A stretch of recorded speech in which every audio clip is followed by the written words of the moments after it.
David Nyika in a few hours, somebody I know that you know very well, having had him in the camp for Joseph Parker and Junior Farr.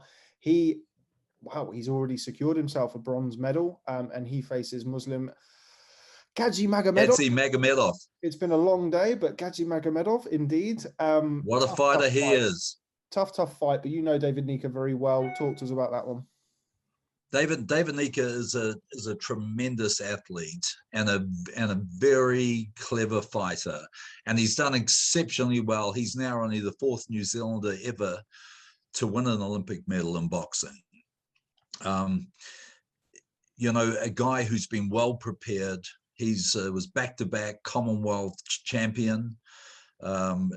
And when I looked at the draw when it first came out there in the heavyweight division, I sort of thought Nyika beats these guys. He gets through to the medal round.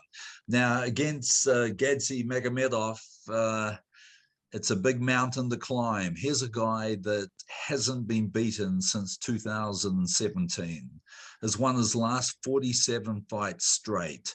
If David Nyika can produce a career-defining fight and beat him, well, that would be something very, very special for David Nyika and for the sporting public of New Zealand. But it's a big ask, and he's fighting probably one of the very, very best athletes at this Olympic Games. And of course, when you get to the last 4 in the Olympics, as you know, there are no easy fights. If he does beat him, he may have to face a former 4-time world amateur champion and reigning, admittedly, 81-kilogram gold medalist, certain Julio Cesar La Cruz from Cuba, somebody I know that you would have watched over the years. Just a final comment on him, really, and the talent that he has.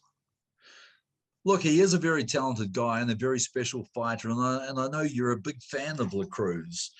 You know, I think that Gadzhimagomedov, who's ranked #1 in the world, and as I mentioned before, the guy hasn't lost for nearly 5 years, has to be the favorite. Yeah, sure. You know, to win the gold medal. The thing about when you get down to the semi-final fights, it's especially of someone like David Nyika, who's got a lot of movement, a wee bit like Ben Whittaker in the Great Britain team, a guy that's got the height, he's got the reach, he's hard to hit.